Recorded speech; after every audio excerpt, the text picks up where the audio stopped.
Hello and welcome to Voices of Parenting podcast. I am so glad you're here. My name is Mussi Diskin. I am an advanced nurtured heart approach trainer. I am a parenting coach. I am also an inner wealth coach, which means that I help people rediscover and connect to the people that they truly were all along, but may have gotten forgotten along the way. So to find out more about me and what I offer, you can check out mussidiskin.com. I would love to connect and I would love to hear your feedback. Reach out to energizinghearts@gmail.com. Thank you for being here, and I hope you enjoyed today's episode. Hello, everybody. We're back with Celeste Elsey. We did 2 or maybe 3 episodes together. I think 2 episodes together a while back. So definitely go check her out. Celeste, if there's in my opinion, in my not so humble opinion, if there's such a thing as a professional nurtured heart, educator, Celeste has that experience. She gets that title. She wrote a book, Greatness Kids Initiative, that actually teaches kids or teaches you how to teach kids nurtured heart in the classroom with activities. It's fantastic. I've done it and just has so many years of experience. So I really wanted to dive into this practical question that so many teachers are facing, especially I feel like as the generations go on, it's just instead of 1 or 2 kids in the classroom, it's just more and more the norm and the dynamic in the classroom. There's a very big divide between the kids and the teacher. And it's like you're enemies from the get-go. You walk in there and they're like, you're the bad guy. Like, why are you here? And we don't want you here. There's straight up ignoring, straight up disrespect. You don't even exist half the time. The teacher walks in and the kids don't even notice you or care to notice you. There isn't even a relationship to damage. There is no relationship. And how do you even forget about hitting those goals, educational goals? How do you even reel the classroom in? How do you get the kids? Where do you start? What do you do when you have kids who literally don't care about anything about you and think that you're just a dumb waste of time that they can step all over, So tell us from your experience or just, your wisdom, where you've been, what would you say to that?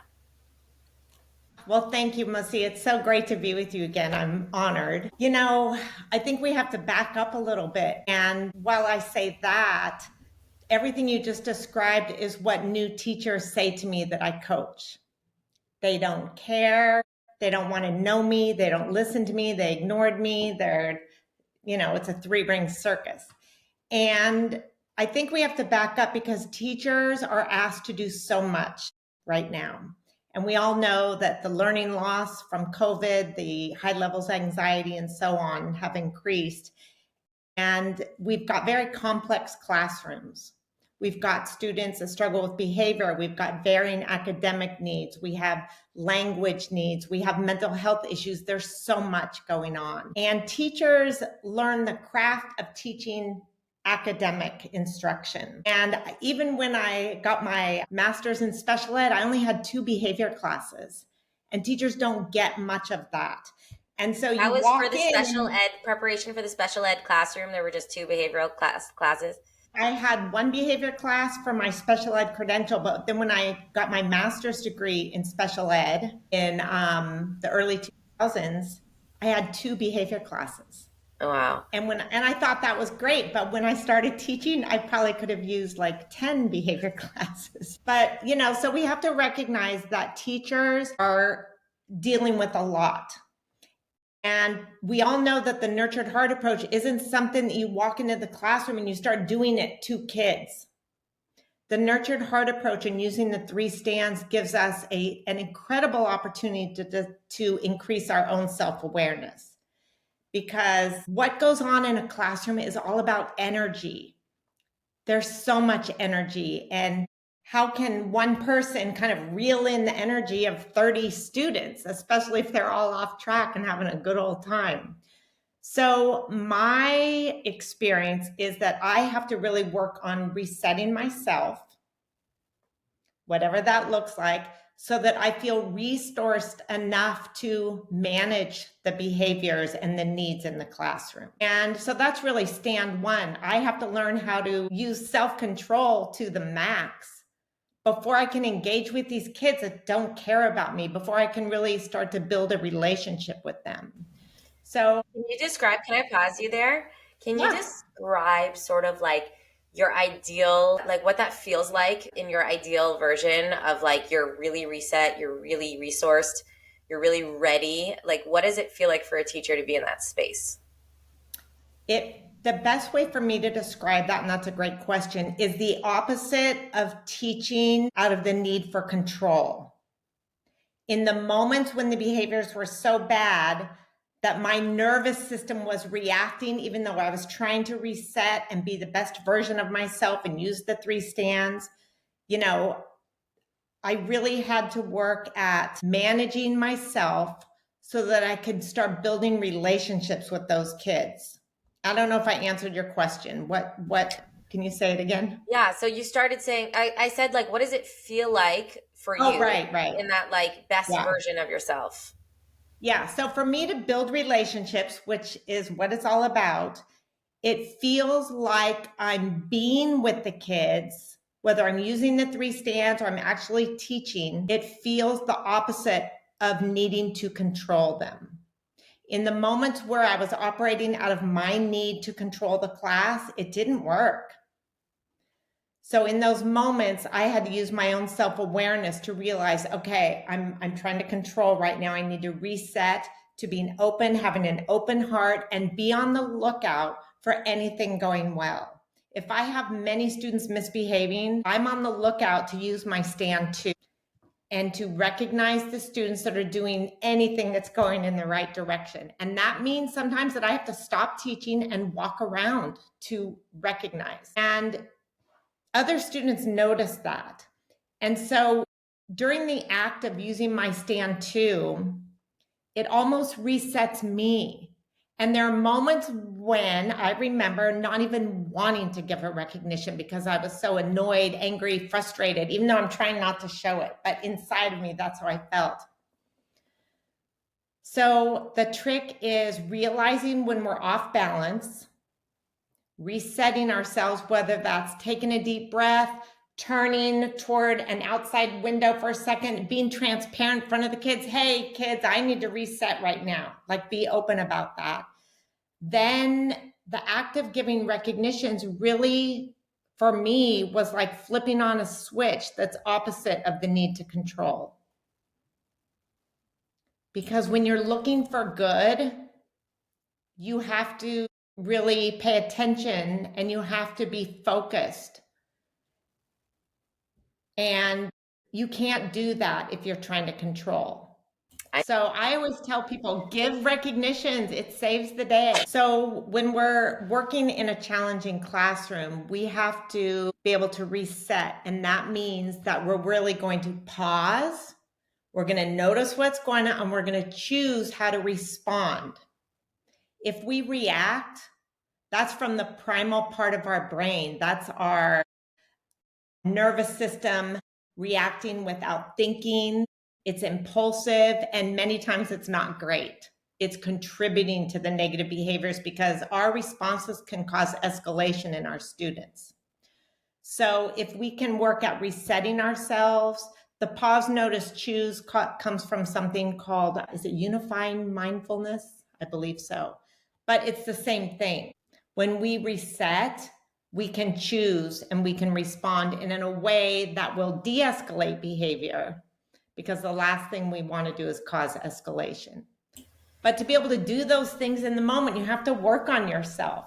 You have to practice resetting and getting back to being the best version of yourself when things are going well. That way, when things are not going well, you have a better chance of responding in that way. What does that look like, to reset yourself when things are going well? Or to I think for me, it's practicing different kinds of breath work throughout the day. That helps to regulate my nervous system. And I love to teach students how to do that as well. And it could be as simple as taking a perfect breath, which is actually like 5.5 seconds in, 5.5 seconds out. Just doing two of those, I can feel it settling me down. And this works for parenting, in the workplace, in the grocery store, no matter where you are. Can I Something reflect on else that something you said? Oh, you what were was gonna that? you were gonna answer my question, and I'm jumping in with even more. I want to reflect on something you said. Do you want to say the next thing you were gonna say about resetting, though? Was that No, go ahead. Go ahead. no? I'm just reflecting on like even the way you said how you what you said is like the feeling of I'm in the right place to sort of be the teacher here is the feeling that's the opposite of control. Yeah. And then you're talking about when things are going crazy, I need to reset myself back to that feeling. It's almost like the feeling is this place is out of control. That's the feeling of frenzy and chaos and escalation is I'm the teacher and I'm supposed to have this place in control. And these students are supposed to learn to be students and they're supposed to be listening to me and facing me. And we're supposed to get learning done here. And if anybody walked past my classroom and looked into my classroom right now, they would wonder why I'm a teacher. Right. And how am I getting to, grading period's over in 3 weeks and we haven't done a single thing? Like all of that is like, there's so many shoulds that actually are on my like job description, and I'm standing up here as a total failure to all of those things. Nobody's listening to me. We're not learning anything. They're not respecting me. They're not acting like students. I can't be a teacher. So I'm feeling all those things. And then when you say that the foundation is the feeling of the opposite of control, it's like, wait, so what if all the shoulds don't have to matter in my classroom? What if I don't have to have the have tos? What if they don't have to listen? What if how it is right now is how it's supposed to be and that's okay? Like, if I could let go of anything that a classroom ever meant to me, because if I'm holding on to any sort of vision, then these kids have power over me because they might not be living up to my vision. So I need to be okay with having zero vision and literally learning from the situation in the reality of the moment what the vision looks like. The vision looks like that kid sitting on the desk with their back to me, chewing gum, that kid, throwing spitballs, that kid, like that's how my classroom's supposed to look. So then now I can do like, okay, where's something going right? Or like, how do I meet these kids?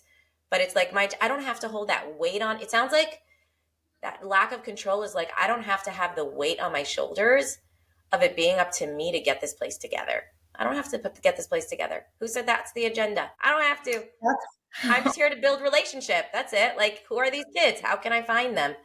You know? That's so interesting because we do have a vision.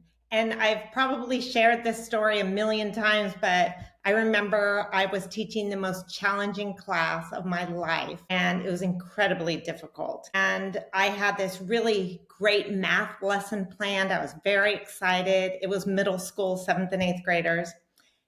And someone was coming in to observe me because they wanted to see how I use this thing called the nurtured heart approach with this level of challenge. And so I'm up in front of the room, I'm starting the math lesson, I'm feeling great, I'm super excited. I'm excited to show someone what these kids are capable of in a great way. And somebody did something and I lost the entire class. My first response was like, no, not now, like frustration, which I had felt many times. But at that point in my practice with the NHA, it didn't destroy me. And I knew, especially because somebody was observing me, I need to let go of the perfect math lesson and me standing there and teaching and reach out to the kids to refuel our relationships. But of course, I had clear rules in the classroom. I'm recognizing all day long, recognizing, appreciating the tiniest successes, the big successes, and giving resets and using lots of creative recognition. But in that moment, I had to stop my teaching from the front of the room, walk out in between the students, and give recognitions for even the tiniest successes. I'm so glad you're here today. Thanks for being in your seat. Or I see you have your pencil in your hand. You know what? You're not joining in with the talking. Thank you for being so responsible. And on and on. Then I'd go back to teaching. Well, this went back and forth for probably 45 minutes or an hour. A lesson that should have taken me 15 or 20 minutes took that long to get through because I had to keep stopping. And as I'm doing that, I'm resetting myself. I'm refusing to get in my need for control mode. And the miracle happened when I finally got through the lesson. It was time for independent practice. And every single student in my class had their heads down and their pencils moving, working on this graphing sheet that I gave them. And so it was a thing of beauty. I wish we had filmed it. I was able to walk around in that moment and recognize the students for their hard work, their dedication, their effort, for staying on task, for not messing around, and on and on. So it was like this miracle that these kids were all focused and doing their work. Because while I was teaching, it was brutal looking, but it didn't feel like that to me because by that point I knew, like, I can't control their behavior. I can only escalate it or make things better. And the person that was watching me, she could not believe that those students were actually working quietly by the end of that. And she couldn't believe that I was able to step between the act of teaching, recognizing, resetting, teaching, recognizing, teaching. But it was such a powerful demonstration of me letting go of my vision because I was so excited about this math lesson. I had to let go of that so that I could do my thing and have it work out. And it feels, when those moments happen, when you get to witness students leaning in, or the tiniest success, whether it's one student choosing to be on task and pick up their pencil and get to work, or the entire class. Those moments helped me to realize that I couldn't control. I can't operate out of control. And I need to, it sounds funny, but there's something to love in every student. And I have to be willing to look past their negative behaviors that can be really frustrating and unacceptable, to maybe think about what's behind those behaviors, what they need, what relationships they're missing, what holes I can fill for them, and to just love them. And I know it's hard. Well, I'm wondering, how do you as an educator hold on to this gorgeous stand that I'm so with you on? And I love how you, by the way, the stand one, you said, like, I refuse to go into my control mode. That's my no. That's the stand one you said. But to stand in that stand of this nurtured heart version up against, like, meetings with probably your principal or whoever was responsible for curriculum, parents, and being like, people being like, where's the results? Where's the grade? Like, my kid hasn't learned a single thing. Like, are you going to teach? Are you even a teacher? Like, how do you maintain your focus and confidence in, I'm doing it this way, when there isn't support of it, there isn't understanding of it, and on paper you're a failure? Well, you know what? If I'm teaching kids anything about owning their own positive qualities and giving effort and doing their best, that's what matters to me. And I have to tell you that I did have a nurtured heart trainer with me as my aide in that classroom. And there were a couple times where she knows me very well, where I was about to blow and she'd walk by me and just look at me and say, you need to reset. So that was going on too. But I'll tell you, when I took over this class, it was mid-December. All of the students were failing across the board. And when I set my mind to something, it will happen and I will not give up no matter how hard it is. I mean, that's motherhood, right? But I told the students on the first day, hey, everybody, I looked at your grades and they're not great. So I'm going to give you an opportunity to bring up your language arts grade. I'm going to have you write an essay. Everyone in here will complete the essay because we're not going to stop working on the essay until everyone is finished. And they were like throwing their papers on the floor. They were throwing the pencils in their ceiling. They're telling me to F off. Like, it was bad. And I said, I don't care if it takes us 1 hour or 3 days. This is what we're doing. And they're like, yeah, right, the whole bit. So I gave them the assignment and I told them it's worth 200 points. This time, I'm not going to grade you on the content. I'm grading it on completion. You have an opportunity to earn 200 points. That will get your grades from an F to a D. And I think it took us 2 days.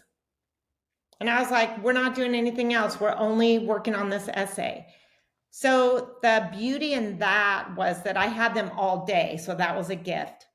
But I got to choose and I got to be committed to the idea that I'm not giving up, because they would say things to me like, you're going to give up. You're going to walk out. Teachers are in and out here. I said, oh, I'm not going anywhere. I'm staying till June. They're like, no, you won't. It was one of the hardest things I've ever done in my life, this class. So I never got this perfect behavior from everyone at the same time. I don't think that ever happened, maybe a couple times. But I had to roll with the flow and give so many recognitions and appreciate the good things with the help of my aide to get them through. For instance, there were 3 8th graders that had so many campus violations that they weren't going to be able to participate in the promotion. And I pulled them aside. I said, that's not happening. They had to bring up these like campus behavior points. They had to bring up their grades. And I think they had to have good attendance. So I started calling their parents every night and saying, here's what we're doing. They need to do this. They need to come to school. They're going to promote, and on and on. And one of the things that the school required them to do was to attend Saturday school. At Saturday school, you're not allowed to speak, and you have to sit there for like 4 hours to earn your behavior points back. And I told those boys at the end of every day that week, I pulled them aside and I said, you're going to show up on Saturday. You're not going to talk. You're going to behave, and you're going to get those behavior points so you can promote. If you're not there by 7:30, I'm coming to your home. Like, you are going to show up. Like, I laid it out big time. And, I didn't agree with the Saturday school. I don't agree that kids have to sit for 4 hours and not talk. But those boys, I showed up that morning to make sure they were there.